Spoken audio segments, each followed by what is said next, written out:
Yo, everybody. Welcome to Off Panel, a weekly interview podcast about all things comics, brought to you by Sketch.com. I'm your host, David Harper, and this week's guest is the artist of comics like Criminal, Pulp, and the soon-to-be-released Reckless. It's Sean Phillips. Thanks for coming on, Sean. That's my pleasure. Thanks for asking me.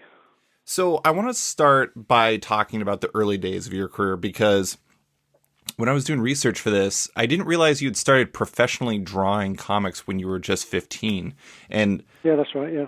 I know obviously that was a long time ago, but I'm curious as to like what that experience was like, because there's really two things that could have happened at that point. Like, obviously the first one, which is you started doing something you thought you would love, jaded you against it forever, or it can just kind of increase your enthusiasm for drawing comics. So what was that experience like back then?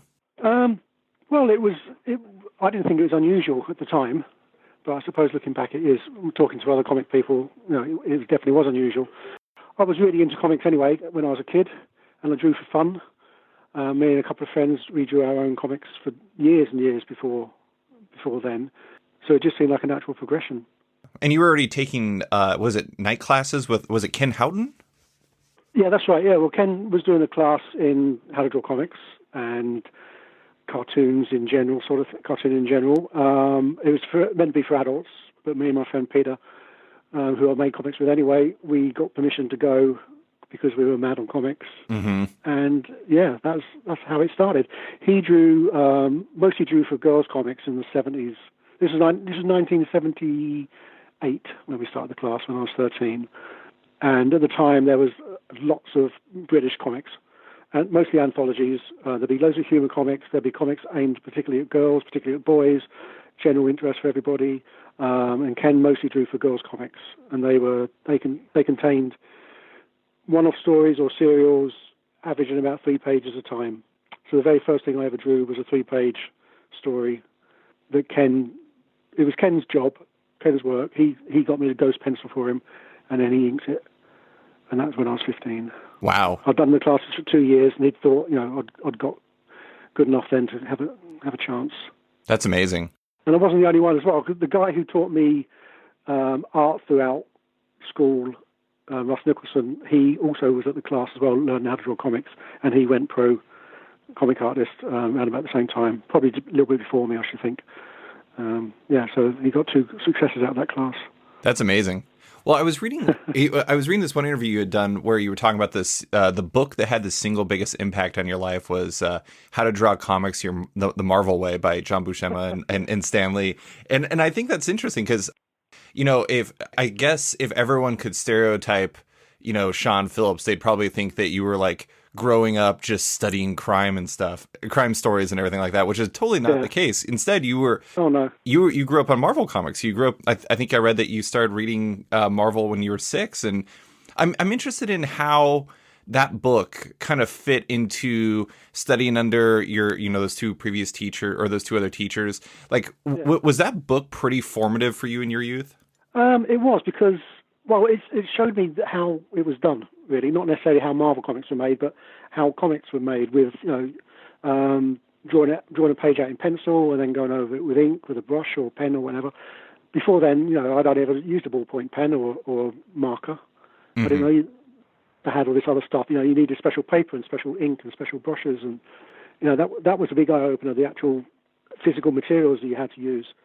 But as far as the actual how to draw stuff, it sort of let you peek behind the curtain a little bit. I mean, like I said, I was already really into Marvel comics. We were very lucky in the UK in the early 70s, where all the 60s Marvel stuff started getting reprinted in the UK, and also you got the modern Marvel stuff coming out at the same time. So you got the best of everything. So I grew up reading, the first early 60s Marvel stuff, the Jack Kirby, Steve Ditko stuff, at the same time as things like Conan was out and the Defenders and things like that. So it had everything. So the How to Draw Comics the Marvel Way, specifically for how I ended up drawing comics. It wasn't so much the superhero stuff, even though I still think about that now when I'm drawing a fight scene or whatever. Choose the most dramatic angle, the most extreme part of the action. But there was one page there where John Buscema showed you how to make a talking heads page interesting. It was 2 guys talking in an office, And there was the non-Marvel way to do it, which is they meant the DC way, which is quite old-fashioned, I suppose, and where it's quite staid and boring. And then there's the Marvel way, where they made even someone smoking a cigar or pointing their finger made that exciting looking. So I think about that all the time whenever I'm drawing people standing around talking, which I do a lot, obviously. Stuff with Ed. Yeah. Yeah. I mean, I wish the how to draw people fighting stuff had rubbed off on me a little bit more, because I always struggle with that stuff. Now, back in the day when I was drawing superheroes, I always felt like a total fake. I think that's funny though, because I actually think you're really good at it. I just read the first volume of Reckless, and there's a fight scene towards the end. I mean, it's like incredibly brutal. And I was reading this whole time, I'm just like, I think I even remember thinking effectively, I was like, man, nobody draws an action scene as intense as Sean does. And well, I guess it's all, different strokes for different folks. Were those comics you grew up on? Were those like the UK reprints that kind of collected multiple comics into one collection? Right, yeah. I mean, the first one was Mighty World of Marvel, which started coming out in 1971 or 72, so I was 6 or 7. And that had a few pages of Fantastic Four, a few pages of Hulk, and a few pages of Spider-Man every week. So it took about 2 or 3 issues to get a whole American issue. Mm-hmm. So eventually they started catching up. Yeah. Within a few years, so they had to start reprinting other stuff or in smaller sections.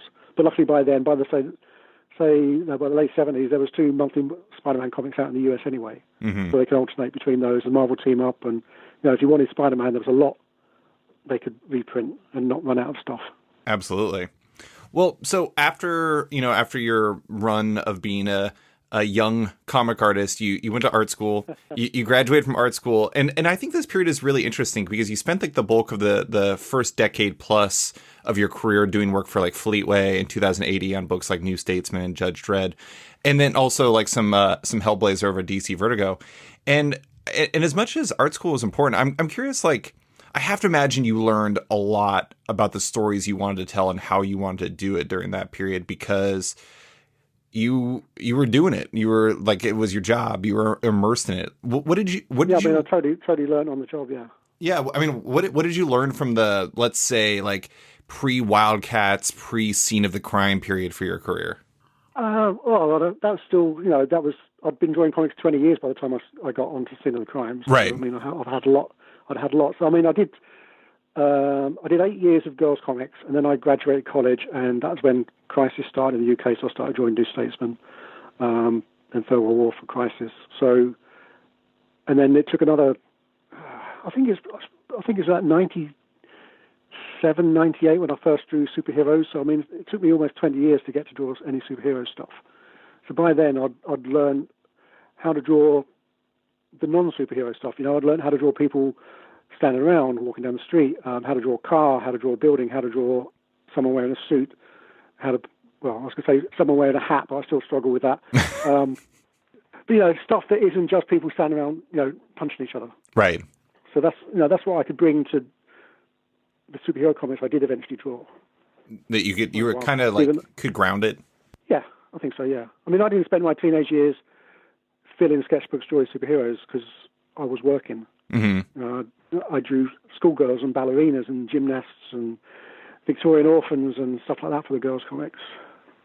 And then, I got to draw Judge Dredd and things like that as well eventually. When you were first, getting into comics, what you and your friend in Ken's class, and then drawing the girls' comics and going to art school and stuff like that, again, you were a big superhero fan. Did you want to draw superhero comics? Was that something that was on your to-do list? Totally, yeah. But I didn't have any idea of how to get there. Superhero comics were made in New York. I had no way of... this is before the internet was invented. This is before FedEx. It was really... You had to be there to work for them. The only UK person that had gone to the States was Barry Smith. By the time I was working... I'd been working a couple of years. I think Dave Gibbons had started working for DC by then. But I didn't know who he was, or I didn't really read 2000 AD, so... as far as I knew, only Americans got to draw superhero comics. Mm-hmm. I went into Ken's class wanting to draw Spider-Man and Conan. That was all I was interested in. They were my favourite comics, and that's what I did for fun. Mm-hmm. And then he made, obviously that wasn't the right class to learn how to draw that stuff. He taught me all the other things instead. So it just seemed, that there was no way in. And also, back then, this is before comic shops. Well, they were around, but I'd never been to one. All I knew was American comics were superheroes, British comics were girls' comics or war comics or sport comics or 2000 AD. And never the twain shall meet. So just, I enjoyed reading superhero comics, but I just thought that was something that I'd never get to do. Mm-hmm. And then by the time I did actually get to work for DC, which was 1990, I've been doing 10 years of other stuff by then, working on Hellblazer, it seemed slightly easier. But then I got sort of pigeonholed as a Vertigo horror artist, and no one ever asked me to draw any superheroes for a long time. That's interesting. So I know that like that period, I remember it was basically called, they called it the British invasion, which I always thought was kind of funny, but I guess in a real way, it kind of was because, like you said, there wasn't really a lot of inroads for people coming from the UK to work in American comics. I am interested in that, like that pigeonhole though, because it's interesting. Like that's one thing that you and Ed always seem to be doing is you always seem to be kind of like, even though like kind of some level of crime is like the fundamentals, it's always crime and like Lovecraftian with like, paranormal elements to it, or it's crime and it's like, old Hollywood, or it's crime and it's romance, like with, My Heroes Have Always Been Junkies. And, I'm interested in like, is part of the reason why you kind of like jumping genres and everything like that is because maybe you were pigeonholed for so long? Maybe like, you didn't want to just be the one thing that people thought you were. You wanted to be more than that. I'm just the guy who does crime comics, aren't I? So that didn't really work. No, I don't see all the stuff I do with Ed. It's just Ed and Sean comics. I don't see them as being crime comics or crime plus something. They're just what we do. Right. Ed's the one who's really into that stuff. I do read crime fiction quite a bit nowadays, but I never did. When we started Criminal, I'd never read any really. Mm-hmm. And I'd never, it just seemed, I like his stories. They're interesting stories. Mm-hmm. They're interesting to read. I like his stuff as a fan before I started working with him, and I like it as a colleague. We cook up good stuff together. It just seems to suit the way I draw. I've always liked art with a lot of black on it. Mm-hmm. Back in the day, it was Hellblazer, sort of street level horror stuff, and then the crime stuff. Now it's just what I like to draw.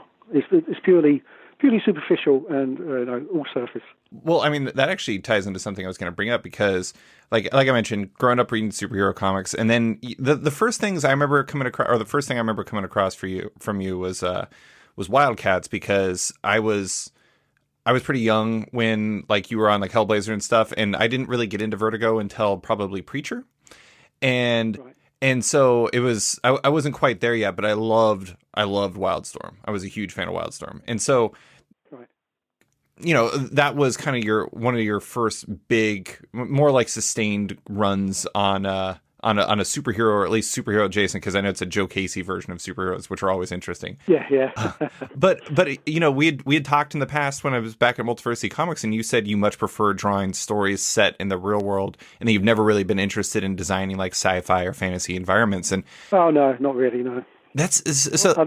It's not my strength at all. I like drawing people, and unfortunately, you have to draw them in environments, and it's much easier to draw it in a real environment. As long as they're not wearing hats, though. Well, yeah. I did that in Pulp, but that was my choice. I'm an idiot. What can I say? But it all needs research. Whatever I draw, I've never drawn anything that's set in the environment where I live. I live in the countryside in the UK, in the lakes. So I never draw any of that sort of stuff. Even when I was living in London, I didn't draw anything set in London.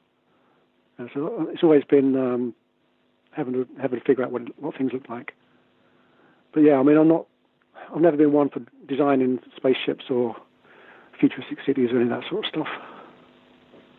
just not the way my brain's wired. Sure. I mean, that's like completely legit. And it's interesting though, because I think it's one of the things that I think fits about you and Ed is like, you mentioned that you've gotten good at drawing cars. And most of the time when I talk to artists, drawing cars is one of their least favorite things. And I think that's I funny. don't mind it because I can go and find out what they look like. I can get a toy car, or I can go out in the street and photograph a real car, or even use a 3D model on my computer if I really have to. So and once you've figured out how they work, sort of thing, or how they're put together, it's not that difficult. I've had to learn how to draw them because people keep putting them in the stories I have to. If I could draw a street with no cars on it, that'd be much better. But it doesn't work like that. Oh, that was cool that Ed, that you guys worked on Pulp, because that was a mix of cars you can't photograph on the street plus horses, which is another thing artists traditionally don't like. Yeah, but that was my choice. I mean, I asked Ed to write me a Western. Yeah. So, I can't blame anyone but myself. But he didn't put many horses in it, so that was okay. That's good. Yeah. And I didn't know it was going to have any of that 1930s New York stuff. I didn't know until I got the script. Well, I know you loved, talking about the superhero stuff. I think it's interesting that you grew up loving superheroes. You wanted to draw superheroes, but you eventually got pigeonholed outside of that world. But I'm interested, like, do you think, now looking back on it, knowing what you know about yourself now, knowing about the types of stories you like to tell, do you think that you would have been satisfied, like, being, and I'm doing air quotes here, just a superhero artist?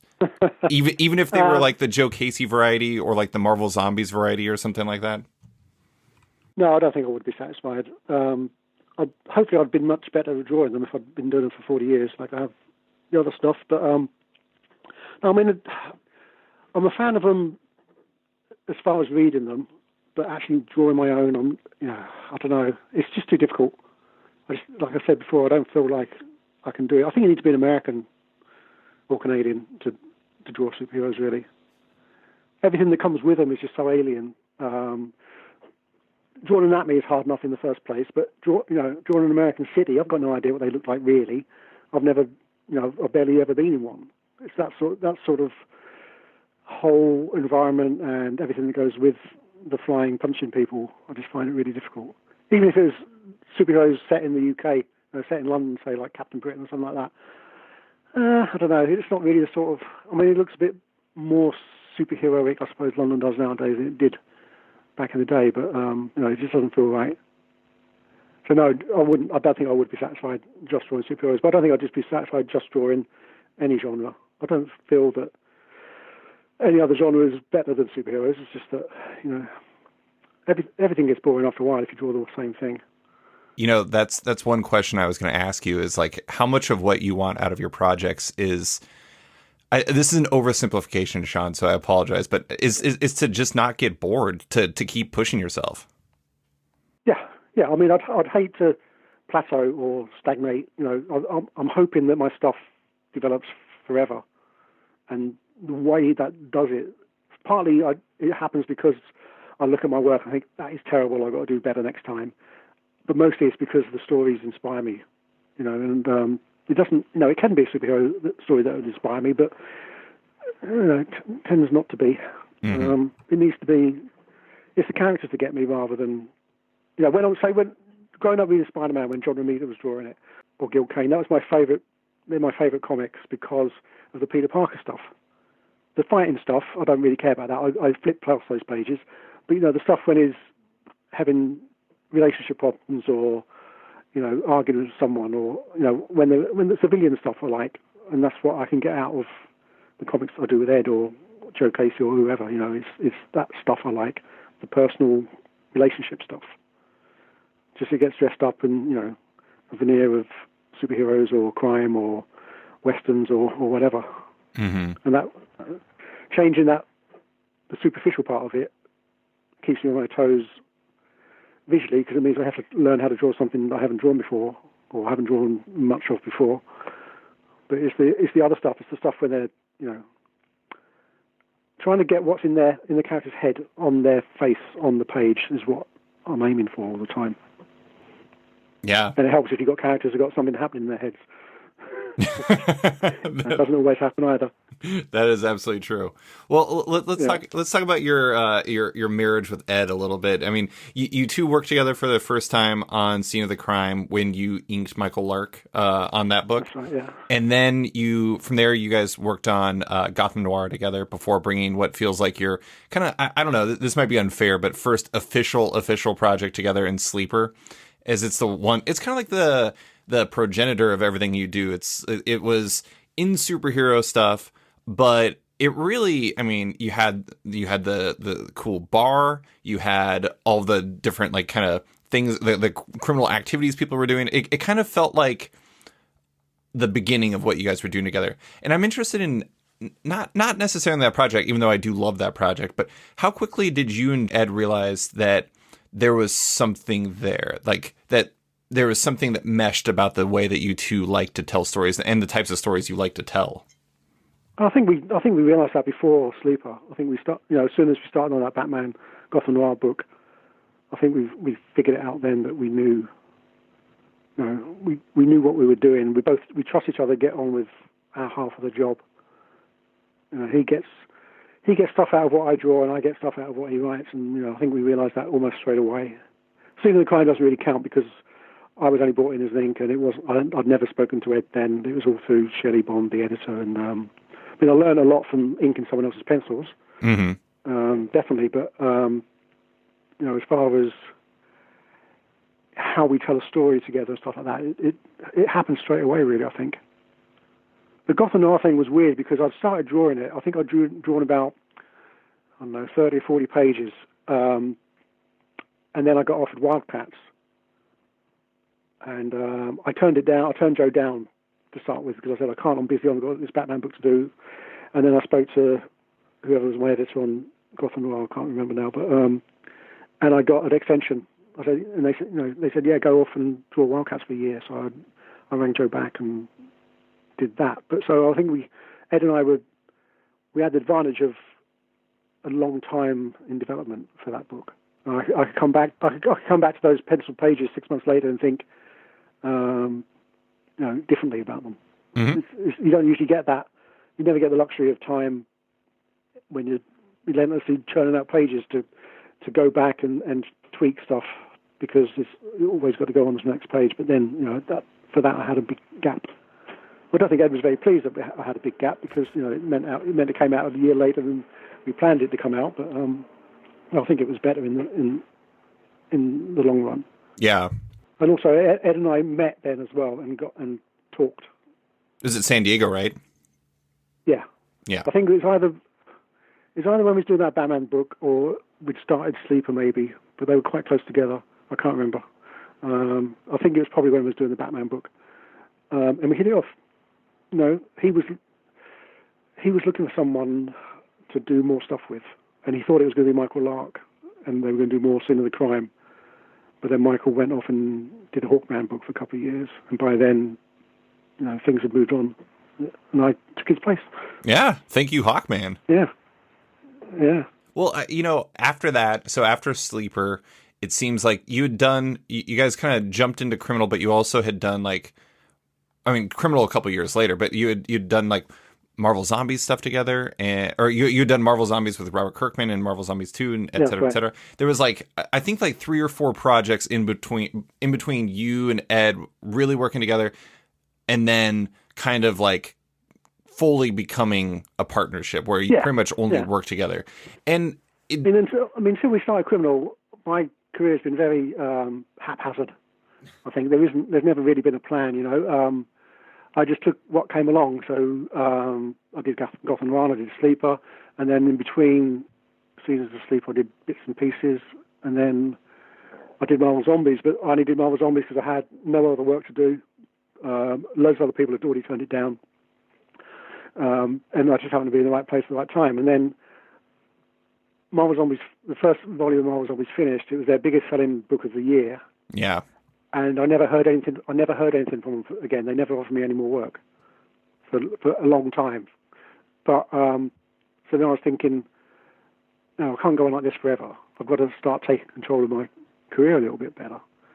And we've been talking with Ed about doing something together, and he was getting dissatisfied with the way his career was going as well a little bit. Not, I mean, he loved doing all that stuff, but he'd be writing Batman, and then every other month, it'd be, oh, this is a crossover for some big event thing. You can't do what you got to do. You got to do this instead.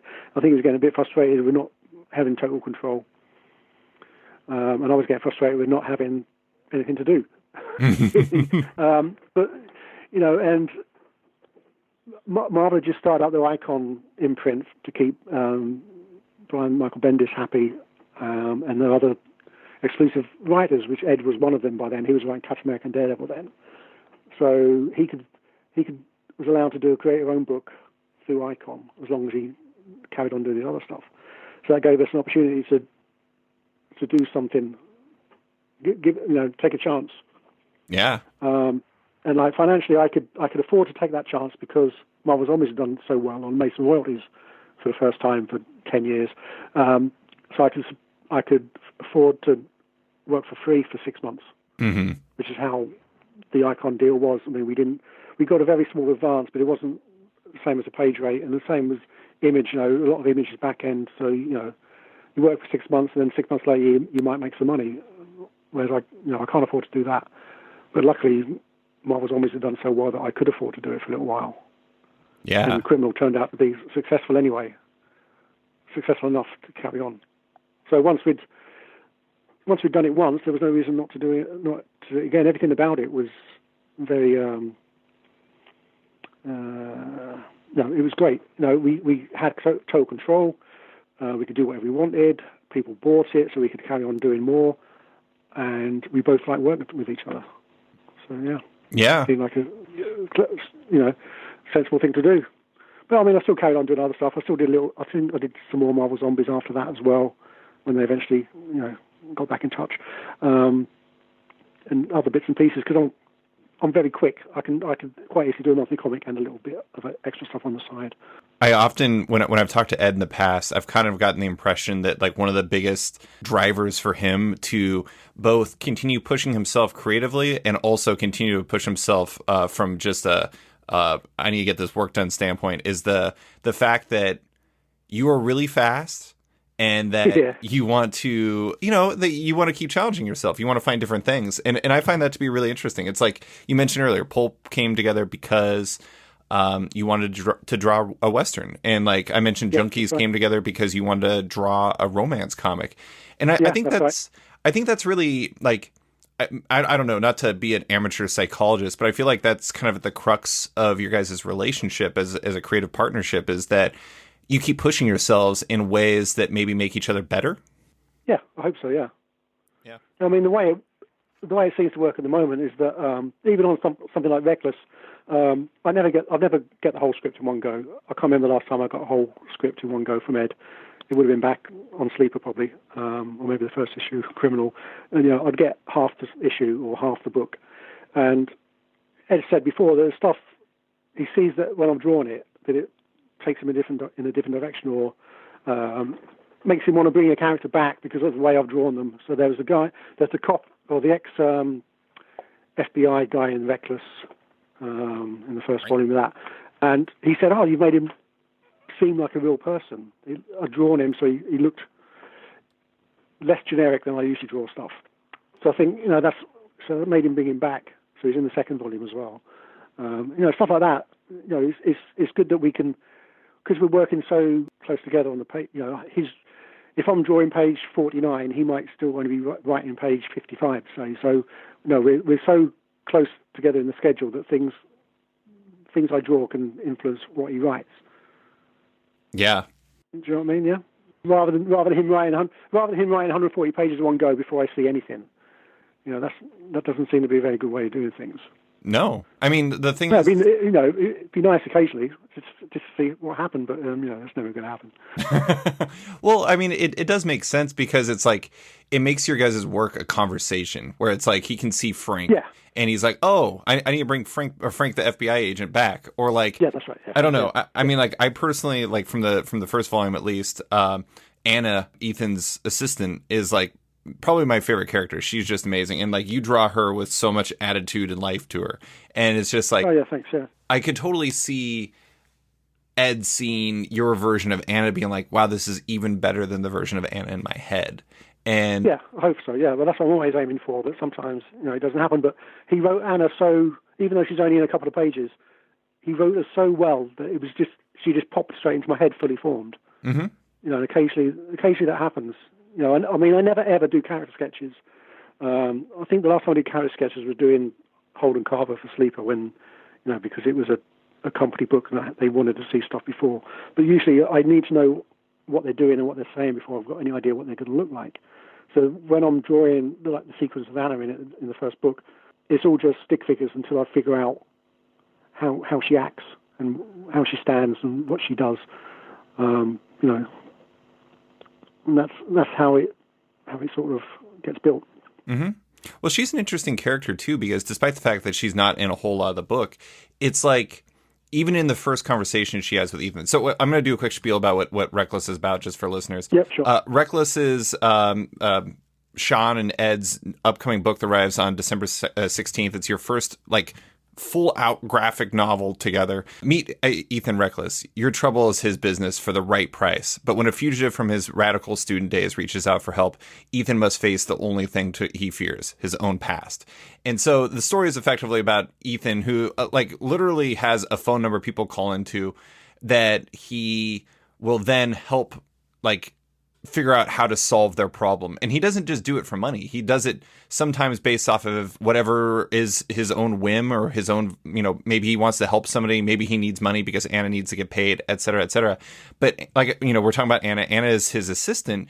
And the first time we meet him is when he's in the El Ricardo, which is, old school theater that he owns as part of his work in this line of work. He was given it by a client.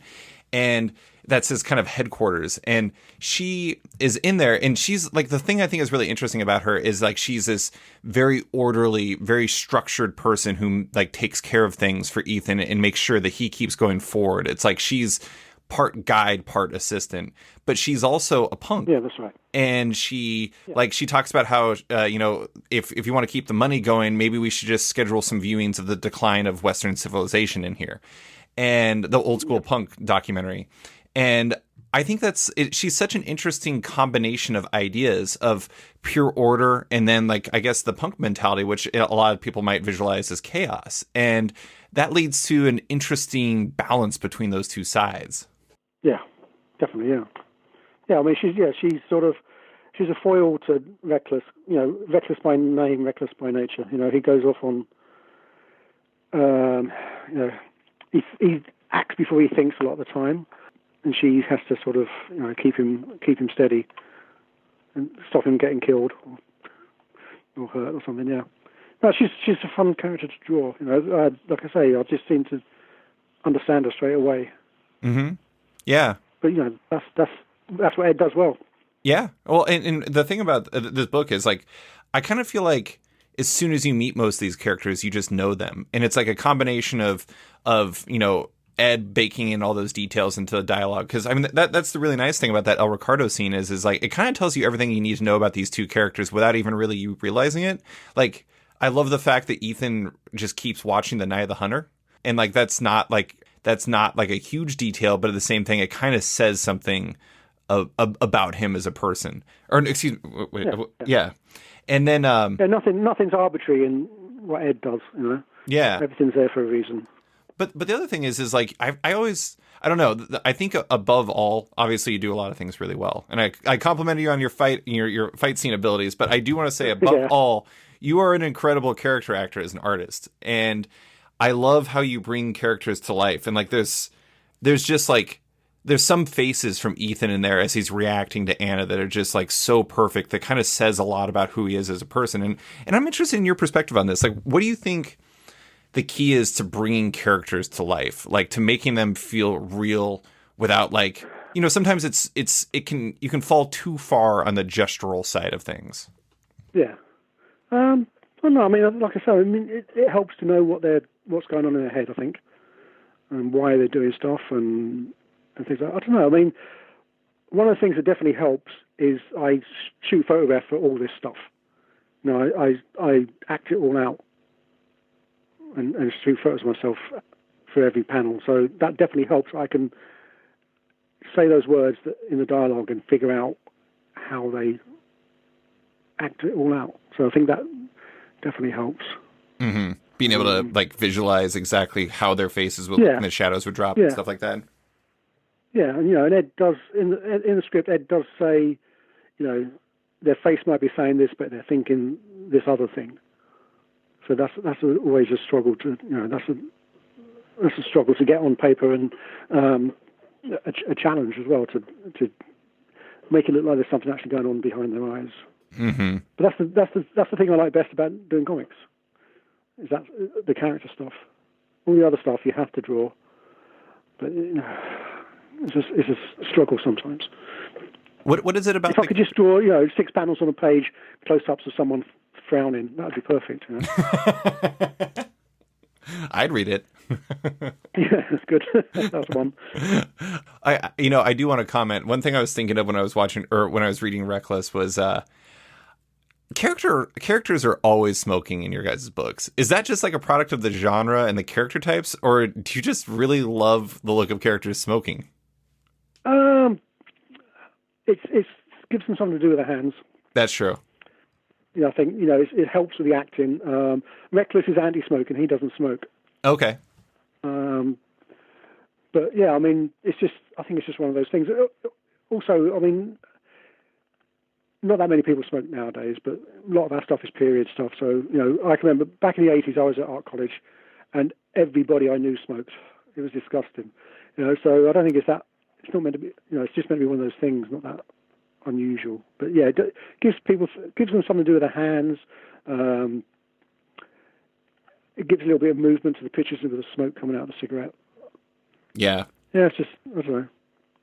It's an easy shorthand to give you an idea of what the characters are like. Yeah. It reminds me of, there's an animated series that's on FX, Archer, and like the characters always have like a glass in their hand or something in their hand. Like it's like they're always drinking something or anything like that. And I do think it's interesting because there's two things that does. One, it gives them that level of action you're talking about, like something that they're engaging with. But the other thing is like to a certain degree, like whatever they have in their hands is like, it says something about them. It says that they're this kind of person. Yeah, I think so. Yeah. I mean, we have characters drinking quite a lot as well. It's just a prop, a handy prop. Yeah. We don't have hardly anything set in the modern day, so there's no cell phones, stuff like that. The sort of things people have in their hands all the time now. We don't have that, so they've got to do something. I mean, to make it easy myself, they should always have their hands in their pockets, really, because we're going to draw them then. Yeah, I do. I like your comment about like how Ed will say like they're doing this, but they're thinking this. And I think, I mean, obviously to me as an outsider, like I'm trying to think about how you would visualize that, but it seems like especially important in something like Reckless, which is, I don't know. Look, this doesn't count as a spoiler, but let's just say that everyone's motivations are not necessarily obviously clear throughout the entire story, and not in a failure of storytelling sort of way, but in a very specific, this is the type of story it is sort of way. Yeah. But I don't know that at the time. I never know what's happening in the stories. Oh yeah. I don't want Ed to ever tell me what's going on. I mean, for Reckless, I knew the premise, but it wasn't until halfway through the story I had any idea what was happening because he hadn't told me, and I'd rather not know. That's interesting. Yeah, I'd rather read it as a reader. Wow. Partly it's because I don't want to know that in 50 pages time I've got something really difficult to draw. I'll just worry about it for 2 months until I go around to it. But and also it just keeps it interesting. I mean, he'll tell me if something's important.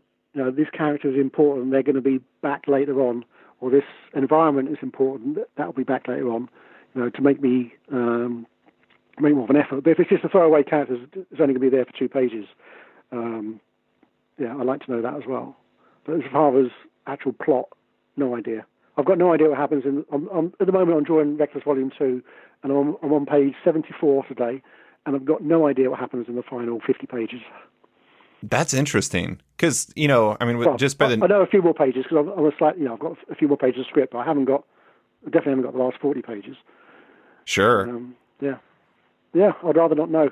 Yeah, I mean, it's interesting though, because I guess that makes sense though in a lot of ways, because if you knew, maybe you would kind of infuse the earlier pages with like, maybe there's a doubt here, or like a mischievous look there. I'd subconsciously foreshadow stuff, which, isn't necessarily a good thing to do. Right, because then it might give a tell to the readers. Yeah. That's interesting. Well, maybe I'm just really bad at reading crime stuff, and that's why I don't know what's going on. Maybe if someone else read the script, they'd know exactly by page 3. I'll tell you, Maybe, I didn't figure out where it was going. When I got to the end, I was like, oh, all right, yeah, there we go. Yeah. But I do think Reckless is an interesting project, because in many ways it kind of feels like a culmination of a lot of what you two have done together. Like it's kind of felt like something you've been building to, because it's a crime story, it's a pulpy story. It even has some of those like old Hollywood feels with like Ethan's like home base of the El Ricardo, and like I know this is a bit of a reach, but Ethan himself has a sort of superpower in the sense that, and I don't really think this is a spoiler because it's kind of shared right in the beginning, is that like something happened to him that basically, as he describes in the book, makes him feel flat. He doesn't really get sharply emotional, which for somebody in his line of work is probably advantageous. Oh, definitely, yeah. Yeah, and there's also he doesn't get distracted by anger or stuff like that, or any sort of second guessing himself. He can see through all the sort of personal stuff. Yeah, and what needs to be done. That helps him a lot. But there's definitely like femme fatales in here too. But and also, I mean, like I talked to Ed about this for a big piece on my site Sketch, but it's also, you'd done single issues together for so long, and then you did Junkies, which was a graphic novella, and then you did Pulp, which was another graphic novella, and now you're full out into the graphic novel format. So it feels like you've been building here, and that it just feels right for you too. And I'm interested, like, now that you're 1.5 books through, does it feel right to you as well? Or is that always kind of like it depends on what you ask. Yeah, I mean, it's definitely different than drawing a monthly comic, even though I tend to do, round about the same amount of pages every month. But it's written differently. I mean, the pacing of it is so different because we don't know if we have a cliffhanger every 24 pages. Right. And I don't have to stop every issue and paint a cover or do any other, design a book or do an illustration for the back of the comic and things like that. So we can just sort of like work our way through it relentlessly, and that makes it different as far as getting any sort of rhythm going. And I think Ed's definitely noticed that in writing the scenes. I mean, we're still breaking stuff down into chapters like we always do, but a chapter might only be 3 pages long, or it might be 10 pages long. We can things at the length they need to be, rather than any sort of arbitrary, artificial cut-off that you get in a monthly comic. So yeah, I think it's definitely different format. It's not just a longer comic, and in the way that a monthly comic isn't just a chapter of a longer novel. They're totally different things. I don't know if who knows. I'm too close, but when I finish these and reread this stuff, maybe it'll all be exactly the same. Maybe Reckless will read just the same as the Fade Out Red or Criminal reads. Who knows? I can't tell. As somebody who's reread a number of your books, incredibly, I mentioned this earlier, I am a very big fan of Sleeper. For some reason, like of all your guys' books, that's the one I reread the most. Again, admittedly, a Wildstorm fan, so there you go. But yeah. It is interesting reading Reckless, though, because like you said, one of the things that I think is interesting about comics from a format standpoint is people mostly think of like single issues and graphic novels and like graphic novellas and stuff like that from like maybe let's say a commerce standpoint. They think of like, this is the marketplace is going to be different for that. But like you said, it's like the rhythms of it are going to be completely different. You don't have to crescendo every 24 pages. You don't have to you don't have to maybe you don't think about page turns necessarily in the same way, because like when you have... Oh, no, we do. We totally think about that. You do? Okay. Always, yeah, have to think about page turns. We know exactly, what's the left-hand page and what's the right-hand page, yeah. Mm-hmm. But I mean, it is by nature of it, it's like it is there's going to be a different cadence there. There's going to be a different pace there. And I think that yeah, definitely, yeah. Yeah, I think it definitely feels different, but it feels good. It feels like you two immediately took to it. But I guess you did have, like, Junkies and Pulp. You already have a good baseline for that type of thing. Yeah, I think so, yeah. I mean, yeah, we've had a practice, and now we've figured out how to do it, I think. Yeah. But, it might not, who knows what happens next, though. We might go back to monthly comics after. We'll see. I mean, like we said before, it keeps it interesting. Yeah. Neither of us want to get bored. Yeah. Well, that's I was going to bring that up from an interview we had done in the past where you said it's always exciting to start something new, but then it gets a little routine, and then there's a renewed vigor when the end is in sight. And you said it's always been like that for you. So at the moment, this was when I think you were doing the fade out, and you said you're still in that first exciting phase. How does doing a graphic novel help with those feelings, or change those feelings at least? Because it's kind of... Yeah, I think it definitely has. I mean, I haven't got to that bit where I hate it yet. The first Reckless book was 130 odd pages of story. Yeah. And then I took a couple of weeks off, and then I went straight into the second volume, and it just felt like a continuous level. There's no big ups and downs. There was an up at the beginning because it was new and we were trying to figure out what we were doing. But now it's sort of like on a level, and it's on a good high level rather than like oh God, I wish I didn't have to draw this anymore level. So yeah, I think that definitely is different. Yeah. It's kind of all beginnings and endings to a certain degree. It's like... But I mean, I know, even when I finished the first Reckless book, I knew there was a second volume coming. And I know when I finish this one, there's going to be a third volume coming. And they're going to be coming, because of the sheer amount of pages I've got drawn a year, they're going to be coming really quick after each other as well. Mm-hmm. Well, and then on top of it, you guys are jumping time. Like the first book was... God, late 70s? Wait, did I totally... 1980, I think the first one was. 1980. And then I think the second one is 85, isn't it? Yeah, that's right, yeah. Yeah, so it's like... It's interesting because to a certain degree, like when it comes to you and Ed keeping your relationship all spicy and everything like that, being able to do those time jumps, it's like, it's still Reckless, but it's like slightly different version of Reckless? Yeah, I think so, yeah. I mean... I've got no idea what happens in the third book, obviously, because I don't have any idea what happens in any of this stuff. But I don't know if it's going to be even, further on in the 80s, or if it goes back to the 70s or whatever. So, but we're lucky that we can jump around like that. I hope it's not in space.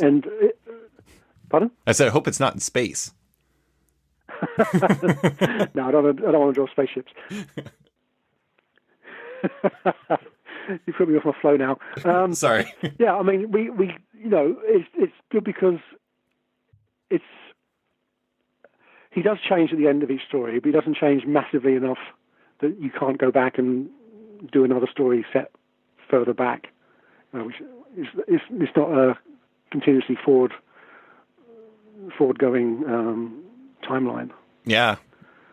I'd rather not say it, but it's like in Jack Reacher books where some of them are set in the past and some of them are set in the present day, and they all sort of like jump around all over the place. I mean, this isn't anything like Jack Reacher, but to have the freedom to be able to just go back and like fill in those little gaps is a good thing, I think. Well, and that's one of the funny things about like I mentioned the El Ricardo scene in the beginning. It's like Ethan's walking readers through previous things he had done to get to where he is, and it's funny because it's like you're looking at, and that's color, but who's to say that you and Ed can't go back and tell that story later? Well, that's right, yeah. I mean, and the gap between book 1 and book 2, there's 4-year gap. Things obviously happen to him in those 4 years, and we can go back and fill in those things if you want. I mean, it's good because if we kept it going in real time, and I think he's around about 35 in 1985, so by now he'd be, he'd be 70 now, so we can't do a story when he's 70 really, and it gives us the chance to constantly keep him young as well. Yeah, yeah. Rather than having to age him in real time, which is always a problem with the average superhero comic. Yeah. Where Superman stays 28 forever. Well, the image deal that you guys have, like basically forever, just do whatever you want. I mean, it's not forever, but yeah, it's I think a 5-year deal that's been picked up a second time, and I think we're on year 8 at the moment. Gotcha. And so it basically opens things up so you can find the right solution for your work together, no matter what it is, effectively.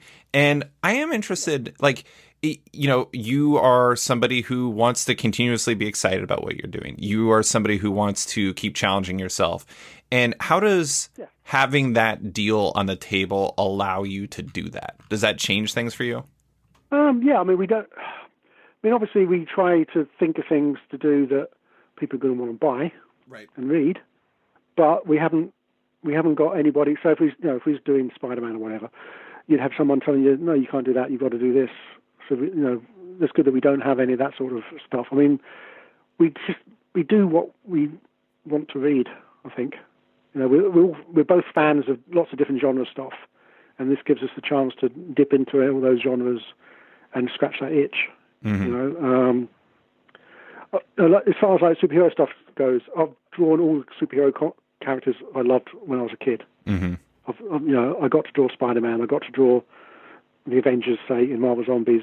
I got to draw Batman. I got to draw Superman. And this is a chance for us to do all those other things that we want to do. Like a Western or a romance or a science fiction story or whatever.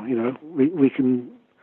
It still be like an Ed and Sean comic. Yeah. Have that extra stuff that we might not want to do for years, but we might want to dip in and do it in a 72-page graphic novel, or 200-page graphic novel, or a 6-issue miniseries or whatever the story needs.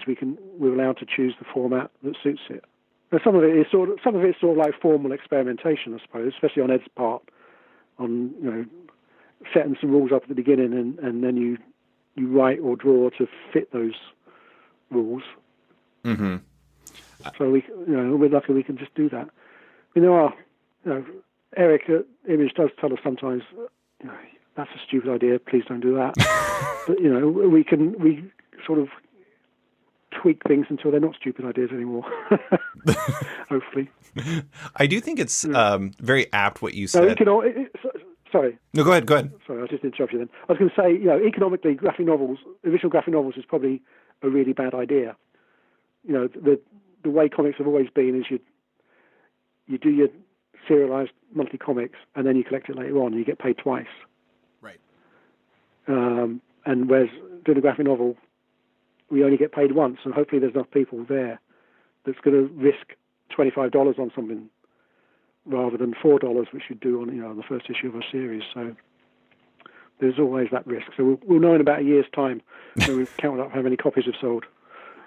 Well, I think there's a couple things in there you said was specifically really interesting, especially together. So first off, risk, the idea that there's risk. And the other idea is, you had mentioned this earlier too, but Ed and Sean comics. I think what you said earlier about how, it's not really crime comics, they're Ed and Sean comics. And I think the thing that's really interesting about the way that you two work together is it's not even like, you're right. I don't even really think that anything you do is like a straight crime comic. It's a specific flavor of Brubaker and Phillips. And I think the thing that readers have with that, and retailers, like I talk to retailers all the time, Sean, and like a lot of times they'll tell me something very specific that I find really interesting. They'll say crime comics don't sell except for Brubaker and Phillips comics. And that's what I like to hear. Yeah. And it's interesting because it's like, you're genreless. You're just you. And it's like, it's a stamp of quality that your names are on there. And that's a really tough thing to do. And that's part of the reason why I think that graphic novels and graphic novellas do fit you well.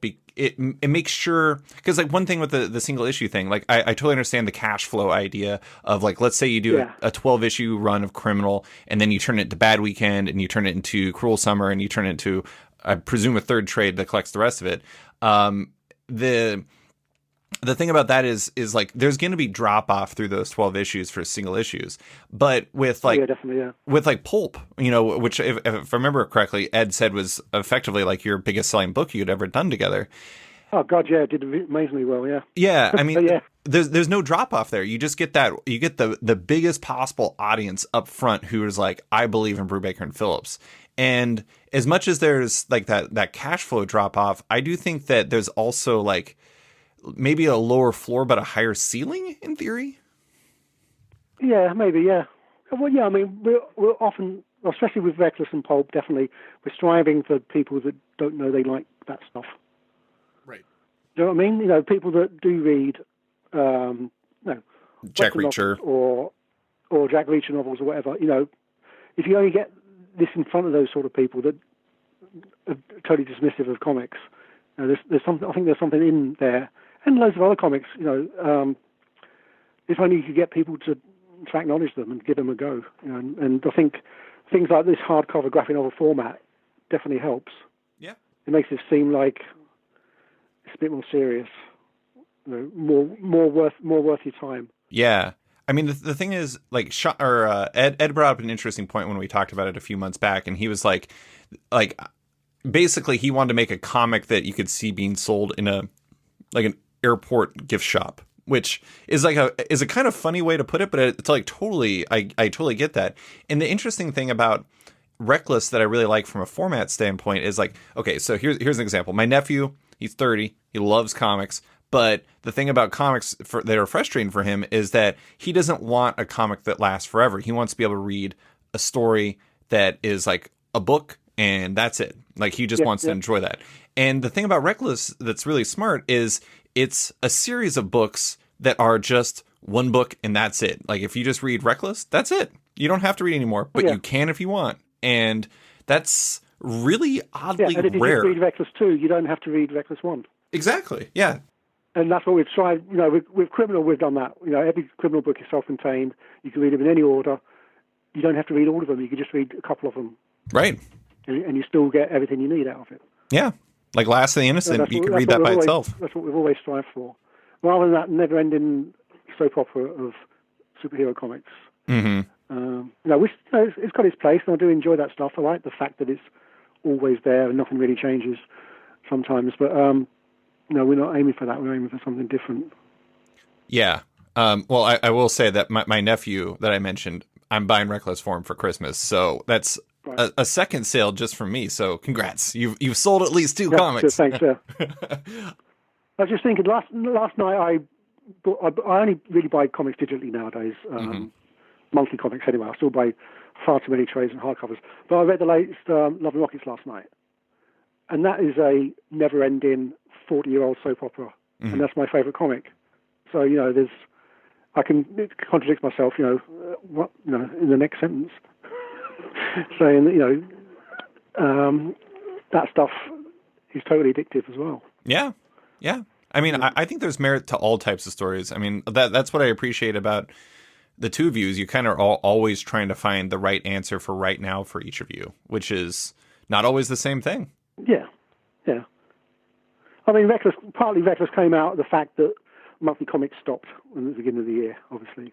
Right. And we were about to start a new monthly comic, like a 2-year project, and we had no idea if monthly comics would ever come back again. You know, so we had to decide to do something else instead. So, Reckless partly came out of that as well. But then it sort of grew into its own thing, and it was a totally different story than what we were going to do before.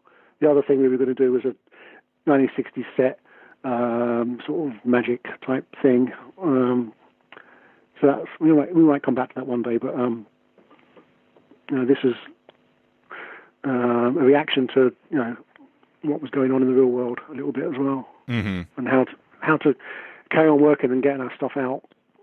Well, I just have 2 more questions for you. One I want to ask about. I'll bring up the digital thing first. You said you read digitally.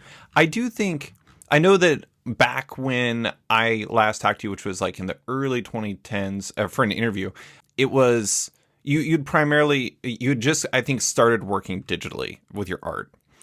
And I'm interested in, you've always been really fast. Like that's one of the things that I mean, amongst many things that you're famous for, I think that a lot of people are like, how the hell is this guy so fast?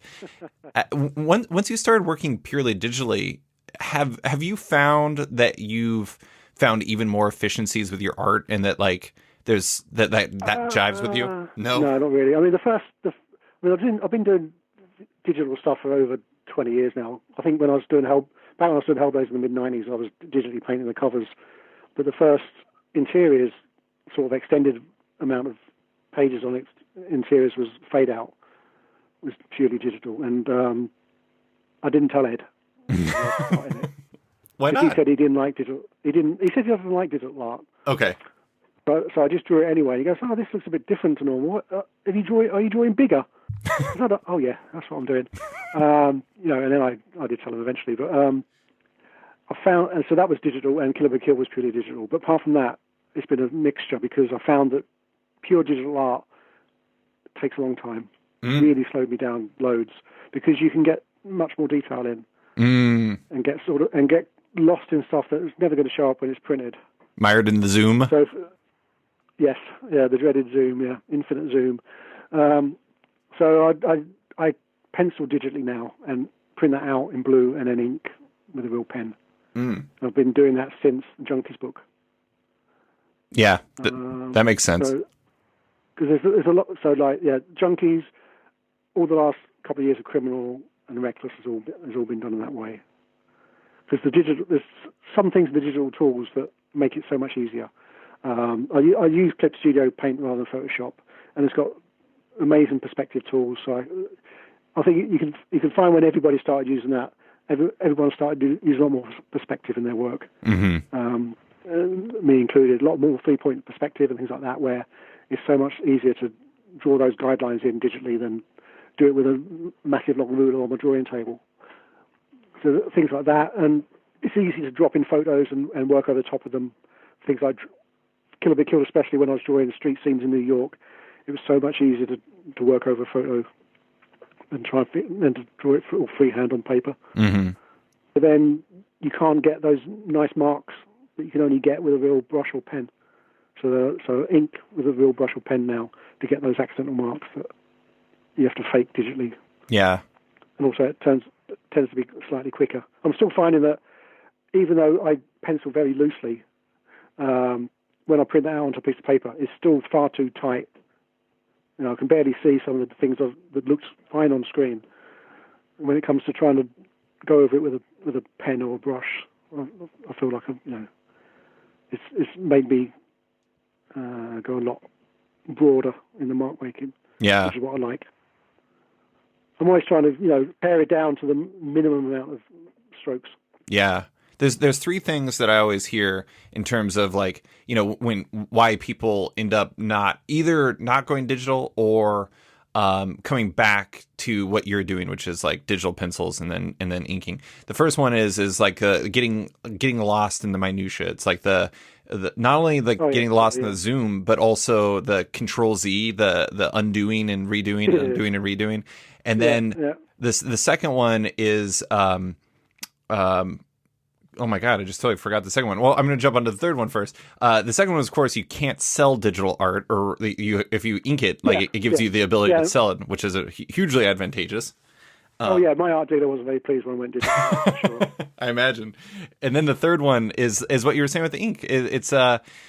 It's tough to. It's a combination of things. It's tough to recreate the feel of like the brush or the ink, what you're doing, because you can have like happy accidents that end up making it better than you would have if you tried to make, instead of doing the perfect thing, sometimes the imperfect thing is the right answer. Yeah. I mean, I purposely use like old pens that have lost their point and brushes that are splayed just to see what sort of marks they make, and that definitely informs the work. Mm-hmm. Yeah, a lot. Yeah, I think I found that painting digitally is a lot quicker than painting with real paint, though. Yeah. I've been doing, the cover for Reckless and the covers that I just did for the Criminal Deluxe editions that are just coming out, and what else I do? The fade-out covers, they were all painted digitally, and they were so much quicker and so much more interesting as well, I think, because you can try stuff that might not work, but you got Control Z, so you can change it. Yeah. Whereas if I'm doing it with real paint, I need to really know what I'm doing, and it stops your experimenting so much. Yeah, experimentation means starting over quite often with real paint.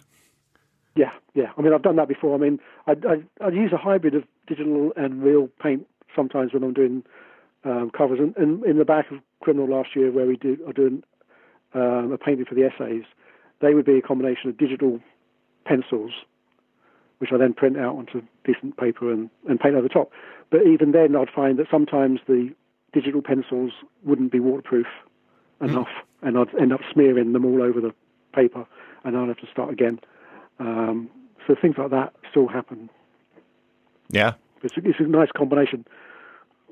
It just keeps it interesting. I want to tie in. I'm going to close with a question about digital, coloring, because I think it's you've always kind of been in pursuit of that, settled third piece of your trio in terms of a colorist, and I think it's interesting. It's like apparently the answer was just waiting for your son Jacob to get old enough, because he's proven to be a great fit with you and Ed. I mean, I'm interested in what it means for you to have your son working with the two of you, and what makes him such a great fit. Because, at first I was like, just because it was different, it's like I was so used to Betty, and then Jacob comes in, and then like, at first I was like, I don't know about this. And now I'm like, he's perfect. He's just absolutely perfect. So what does it mean to you to have him as part of your band? No, it's pretty good. I mean, I try not to treat him as my son when he's working. Sure. I mean, he doesn't live with me. He lives, in a different city. So I just leave him to get on with it. Same as I'd leave Betty to get on with it. I trust them to know their job and to do it. But Jake, I've always been lucky with colorists. Jake, Betty, and Val Staples before her on Criminal, and Dave Stewart for a little while. I've always had really good colorists who seem to know exactly what I want, even though I haven't told them what I want.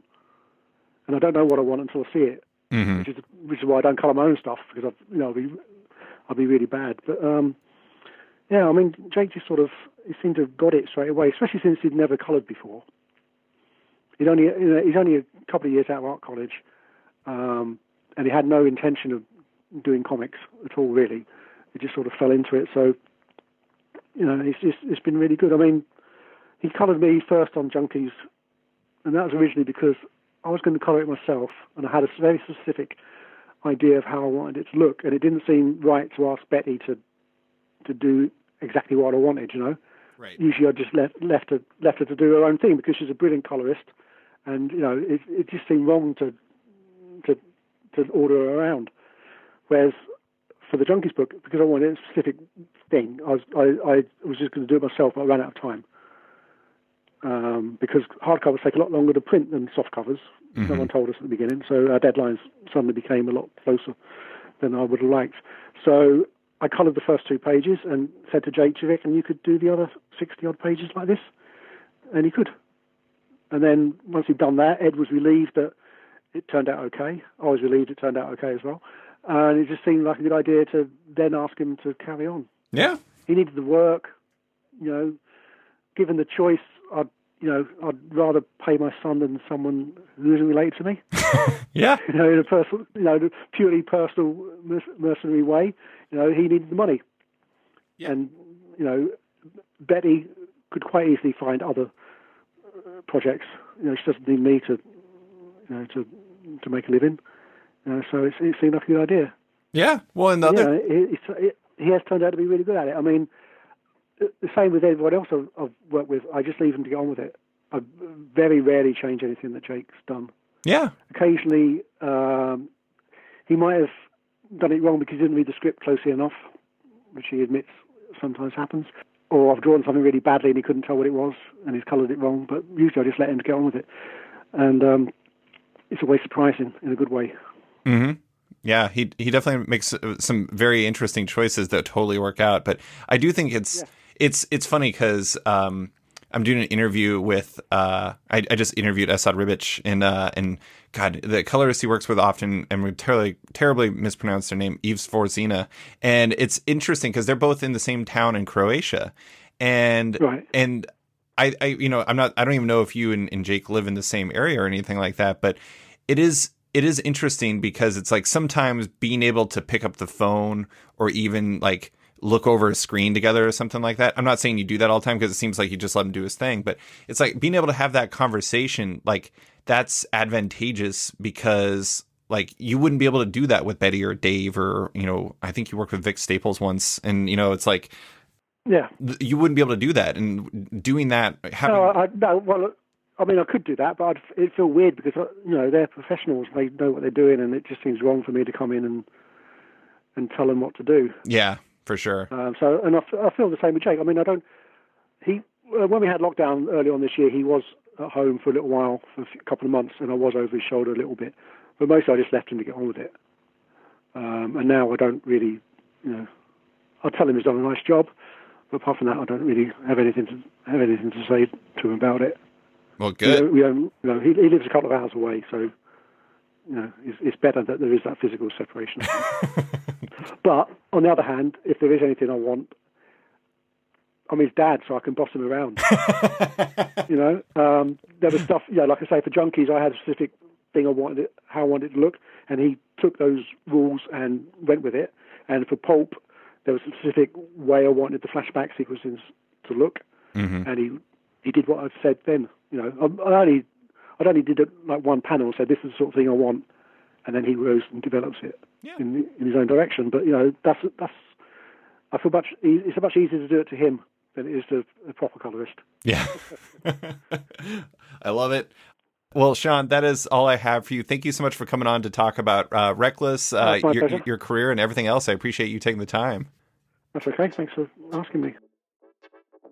Thanks for listening to this week's episode of Off Panel with artist Sean Phillips. You can find him on Twitter at Sean P. Phillips and his work in the soon-to-be-released Reckless with Ed Brubaker and Jacob Phillips at Image Comics. Love Off Panel and want to support it? Subscribe to the podcast on Apple Podcasts or Spotify today and give the show a rating or review while you're at it, but 5 stars only. You can also support the show by backing it on Patreon. Find the show at patreon.com/offpanel, and when you back it on there, you get early access to each week's podcast as well as weekly content and more. Want even more? Subscribe to my subscription comic site, Sketched, at sketch.com for long-form articles, interviews, and the rest of the site's content, and its members-only forum. You can find Off Panel and Sketched on social media by liking it on Facebook at /Sketched, that's SKTCHD. Follow on Twitter and Instagram at @SketchComic or following me at @SliceFriedGold. Big thanks to all my existing patrons, including Brandon DePillis, Patrick Brower, Declan Shalvey, Dan Garino, Josh Williamson, Adam Freeman, Ben Wild, Brian Klein Q, SB, Antonio Offen, Nick Bennett, Daniel Whitfield, Scotty Young, Susanna Polo, Jeff Weira, Reed Hinkley Barnes, Mario Tiambang, AbductedTheComic.com, Andrew Carita, Matt Mahoney, Charlie Chu, Stephen Hall, Pensacola Pop Comics, Kim Eslin, Philip Myra, Christian Shelton, Kenny Porter, Chris Pacello, Torrin Grunbeck, Fuzz Bubbles, Christopher Todd, Transmitter Down, Waltz Comics and Books, Carl Mizell, Danny Ollie, Paul Slates, Akil Wilson, Alex Dimitriopoulos, Terry Dodson, Leona Kangas, Keegan Ray, Wesley Gift, Sean Kirkham, Alistair Ross, Julio Anta, Brett A. Schmidt, Jason Goodmanson, Paul Reinwand, Vita Ayala, Tara Ferguson, Dave Slusher, WMQ Comics, Akil Kokachi, Phil White, Sean Pinella, Kent Heidelman, Philip Seavey, Al Ewing, Ryan Alcock, David Kelly, Rob Wilson IV, Nick Polito, Owen McCready, Brendan Fletcher, Gary Maloney, Jonathan Nilsson, Matthew Groom, Jason Massey, Adam Bogart, Xavier Fowles, Matthew Taylor, Nick Patera, Jacob Sorelli, Ford Gilmore, David Raleigh, Nick Hall, Bjorn Basin, John Hendricks, Steve Anderson, Ian Maxwell, Cliff Chang, Benjamin Chipper, Colin McMahon, Chris Palmer, Scott McGovern, Nathan Fairbairn, Kat McKenzie, Adam Highfill, Fiona Staples, Chris O'Halloran, Mark Abnett, Mike Murphy, Michael Shirley, Tom Barnett, Jim Demonacos, Norbert, Nick Lowe, James Kaplan, and Mission Comics and Art in San Francisco. You guys are all the best. A quick thanks to Upright T-Rex Music, who wrote and performed Off Panel's theme song just for the show. Check out their music on Spotify because it's completely delightful. Thanks for listening, and tune in next week for another episode.